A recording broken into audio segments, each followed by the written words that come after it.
Mais c'est de la sorcellerie ou quoi? Est-ce que des marabouts ont été utilisés lors de ces matchs de Ligue des Champions? Est-ce que de la magie noire a été utilisée? Je pose la question. Mesdames, messieurs, est-ce que le Real Madrid et monsieur Carlo Ancelotti n'auraient pas une connaissance qui est monsieur Xabi Alonso? Aurait-il pactisé avec le diable ou pas? Cette vite photo de Vinicius me fume. C'est le diable ou quoi? Est-ce qu'il y a eu de la magie noire employée? Bon les gars, on va se calmer. En vrai, je suis mort de rire les amis, mais j'espère que vous allez bien. Bon, le Real Madrid se qualifie, on va parler de beaucoup de choses. Je dois parler d'Mbappé, je suis désolé. Je sais qu'il y en a qui n'aiment pas que je parle de Kylian. On va parler de Kylian, je vais essayer d'être beaucoup plus calme, beaucoup plus tranquille. Mais je dois parler de Kylian par rapport au Real Madrid. Et voilà les amis, le Real, très fidèle à eux-mêmes. En vrai, c'est même pas choquant. Je vous avoue que je suis même pas forcément choqué du scénario parce que déjà avec le Real, on l'a vu 1000 fois. Et même voilà, en fin de match, c'est arrivé même pas mal de fois cette saison, il me semble. Et bon, en vérité, là, ça suit une vraie logique. Rien que si tu vois, au niveau des tirs et tout, ok, le Bayern a essayé de tirer un petit peu. Le Real a été beaucoup plus tranchant. Et vous savez, on doit évoquer le PSG forcément. La grosse différence entre le PSG hier et le Real Madrid aujourd'hui, pour moi, c'est quelque chose de très simple. C'est vrai que si on regarde les tirs, on voit que le PSG avait plus tiré. 30 tirs pour le PSG et uniquement 19 pour le Real, c'est ce qui est déjà énorme. Mais rendez-vous compte d'un truc, c'est que, ok, le PSG avait tiré 30 fois. Oui, il y a eu plein de poteaux, plein de tirs ratés, c'est honteux. Tu dois marquer. Le manque d'efficacité, il est cruel. Maintenant, quand tu voyais le Real jouer, tu étais dans ta tête, ils vont marquer. Ils sont plus tranchants. C'est mieux, c'est vraiment attaquer de meilleure manière. Contrairement au PSG hier où limite plus le match avançait, plus tu étais en mode, mais en fait comment ils vont marquer. Voilà la grande différence. Je vais parler de Kylian, ne vous inquiétez pas. Mais forcément, je vais avoir des pensées pour plusieurs gars. Je dois parler de Joselu, les amis. Mais quelle histoire. Mais les amis, vraiment, Joselu. En vrai, j'ai pas envie de parler de Kylian maintenant, mais je suis obligé de l'évoquer.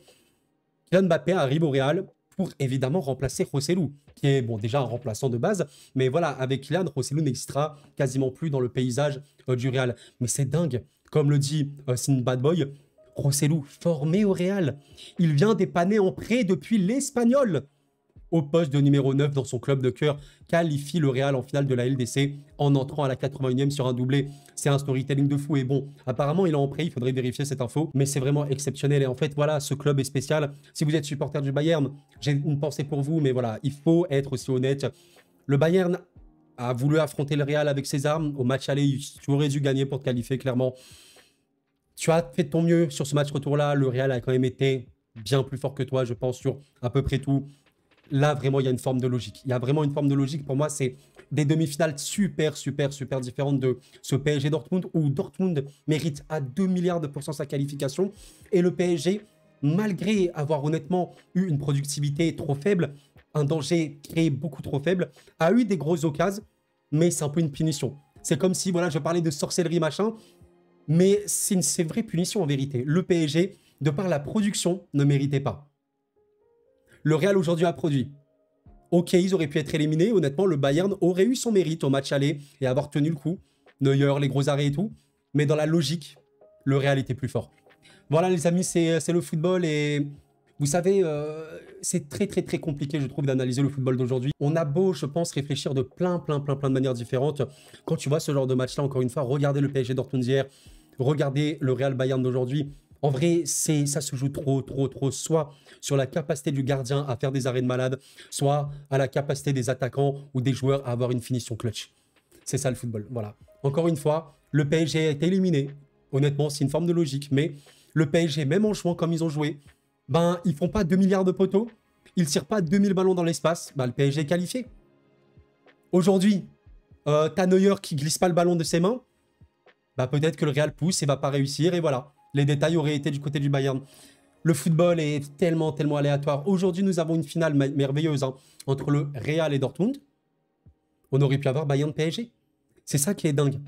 C'est trop bizarre. Le football est vraiment un sport insensé, honnêtement. Mais voilà, exactement comme le dit mon confrère Willou, forcément, ce sport est insensé. C'est dingue parce que, vous savez, moi, j'aime pas mal le sport. J'en ai pratiqué, bon, il y a quelques temps maintenant. Et le sport, il peut être fou dans plein d'aspects, on ne dit pas le contraire, mais c'est vrai que l'imprévisibilité, bon je crois que j'ai un peu craché le mot, l'imprévisibilité du football, c'est un truc de fou. Et je ne sais pas si c'est une impression, mais j'ai l'impression que plus on avance, vous me dites un petit peu si vous êtes d'accord, plus on avance dans le temps, plus j'ai l'impression que c'est un sport qui n'est pas pronosticable. Sincèrement, c'est débile. Imaginez encore une fois aujourd'hui, le Bayern met son but devant la clutch, les détails côté du Bayern. Ils ont le gardien et ils ont eu la finition. C'est eux qui ont les détails sur ce match. Imaginez, Neuer ne fait pas sa glissade, il se fait pas avoir par le rebond. Bah, il se passe quoi? Peut-être que Neuer prend le ballon, il tempo, ça fait tourner, tu sais pas, et peut-être que le Real est éliminé. C'est une folie quand même. C'est un truc de fou. Mais j'ai l'impression que le destin du Real, c'est de gagner. Et en vrai, encore une fois, sur ce match, c'est totalement logique. Et encore une fois, le PSG, ils mettent pas tous leurs poteaux. Ce sport n'a aucun sens. Pour moi, je vous jure, on peut plus analyser le football. On va pas tarder à parler de Mbappé, de Kylian Mbappé. Mais évidemment, il faut quand même revenir sur cette stat. Forcément, le Real Madrid, 18e finale de la Ligue des Champions. Évidemment, c'est un record absolu. 14 victoires et 3 défaites. Enfin, 3 perdues en tout cas de finale. C'est dingue, hein. C'est un ratio de malade mental. Franchement, on évoquera évidemment ce Real Dortmund qui s'annonce exceptionnel.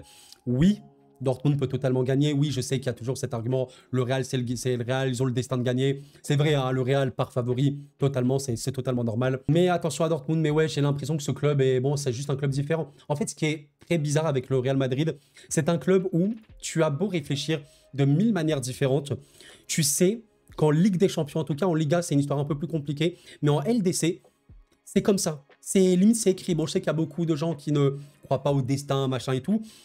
Mais si je peux employer ce mot, c'est leur destinée.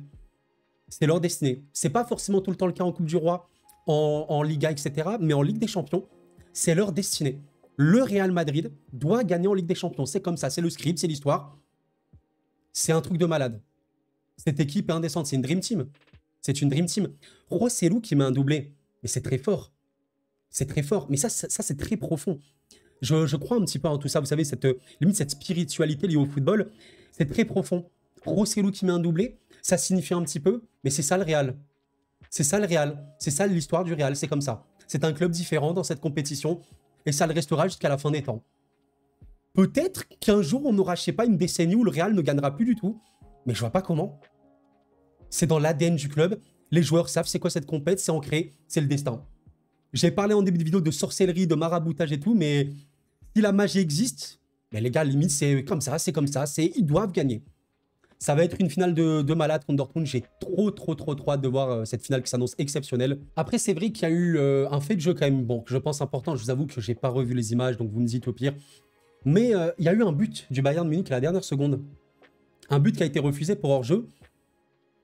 Bon, on va pas refaire le débat, ouais, Real Madrid arbitrage. Moi, je vous avoue que je suis pas trop dans ce genre de théorie du complot, parce que le football, c'est le football.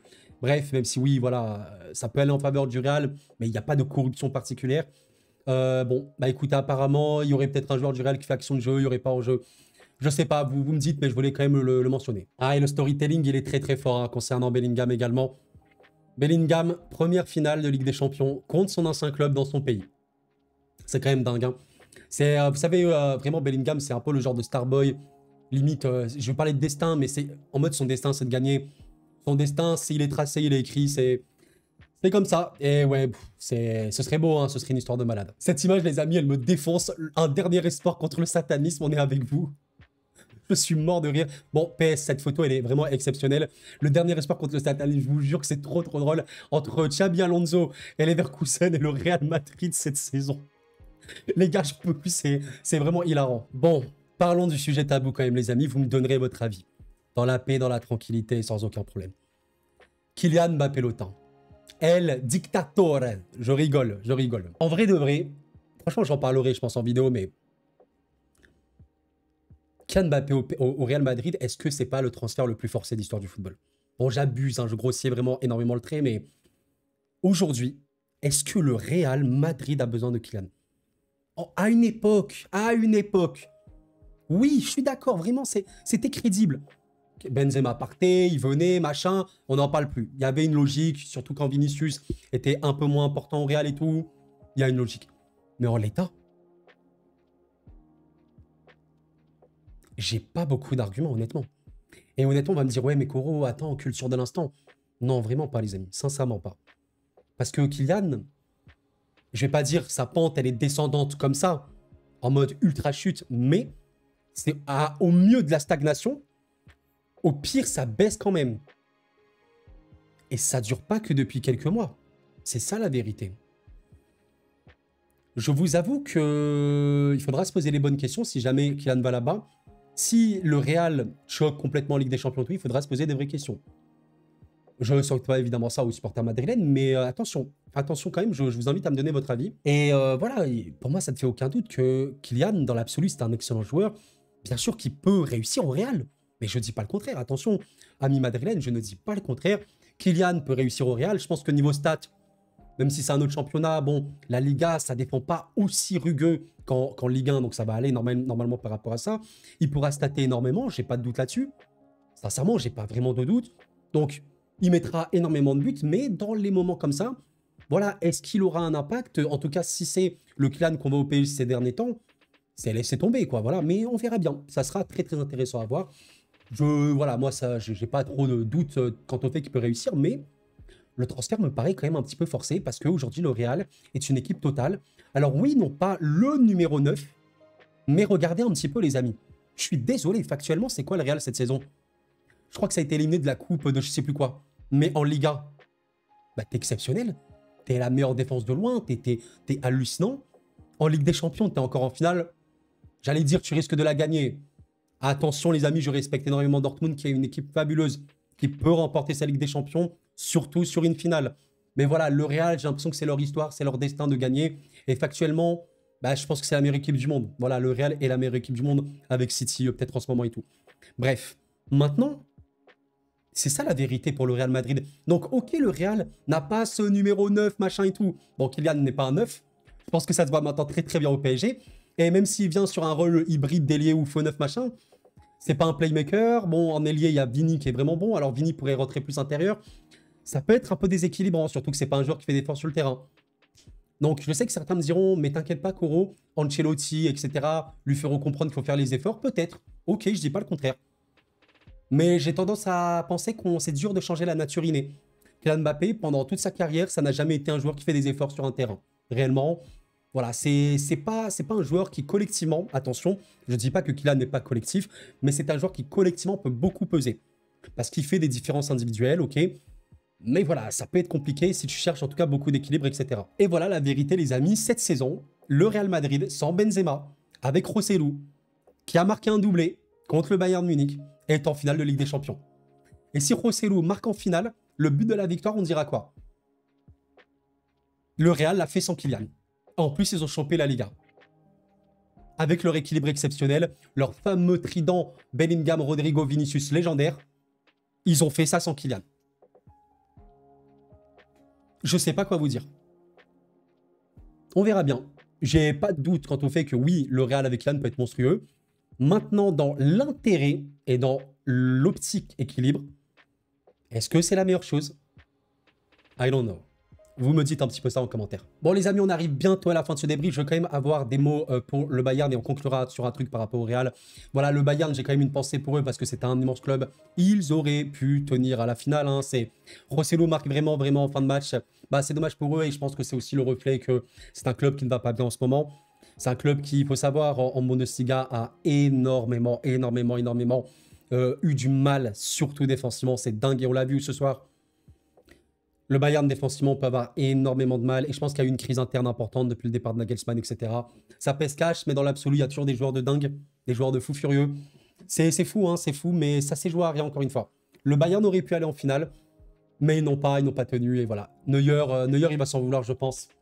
La petite glissade là, du ballon des mains, ça fait un peu mal. Et c'est vrai que j'ai quand même une pensée pour les supporters du Bayern. Si j'étais supporter du Bayern, oui, c'est vrai que voilà, défensivement, tu es quand même friable. Neuer, il fait quand même il lâche le ballon, c'est une grossière erreur à ce niveau-là. Mais c'est vrai que si je suis supporter du Bayern, je me dis, j'ai un peu du mal sur cette action. Parce que bon, voilà les amis, c'est très dur à dire. Je ne saurais pas vous dire à quel point il y a hors-jeu ou non. Regardez un petit peu. Qu'est-ce que vous en pensez? Franchement, qu'est-ce que vous en pensez? Bon, je ne peux pas trop zoomer plus. J'ai l'impression que Rudiger, avec son bras, arrive quand même à couvrir. Vous voyez ici. Mais peut-être qu'il considère le pied. Mais bon, généralement, on considère que la main dans ce genre de cas. Je sais pas, mais ça n'a pas été revu à la VAR, donc je pense que les gens sur la VAR, enfin, ça a été revu à la VAR, mais ils n'ont pas signalé à l'arbitre. Je pense qu'ils se sont dit qu'il n'y avait pas hors-jeu et... Ouais, c'est évidemment que ça fait mal. Je pense que si tu supportes le Bayern, ça peut faire très mal. Bon les amis, c'est la fin de ce débrief. Si vous l'avez apprécié, le like, le commentaire m'aide énormément. Je voulais vous remercier pour tous vos commentaires. Ces dernières heures, il y en a eu tellement, mais merci infiniment du fond du cœur. Je vais essayer de répondre à quelques-uns, il y a trop de commentaires, je ne peux pas répondre à tout le monde. Et voilà, on a cette finale PSG Dortmund qui s'annonce merveilleuse, une finale unique. Je crois que nous n'avons jamais eu Real Dortmund. Dis-toi si je me trompe, mais je crois que Dortmund a joué contre la Juve, contre le Bayern, et c'est tout. Peut-être que je me trompe, vous me dites un petit peu. J'ai trop hâte de voir, c'est une finale. Donc une finale, les amis, c'est du 50-50. Oui, le Real a plus d'arguments, je suis d'accord. En plus, voilà, c'est le boss du game. On verra bien, on va se retrouver le 1er juin. Évidemment, il y aura d'autres vidéos pendant ce temps. Vous me dites aussi par rapport à Kylian, vous en pensez quoi? Et est-ce que vous pensez que la magie noire a été utilisée lors de ces matchs? Ça me tue, c'est très très drôle. Bref, les amis, prenez soin de vous, c'était Koro, et la paix sur vous.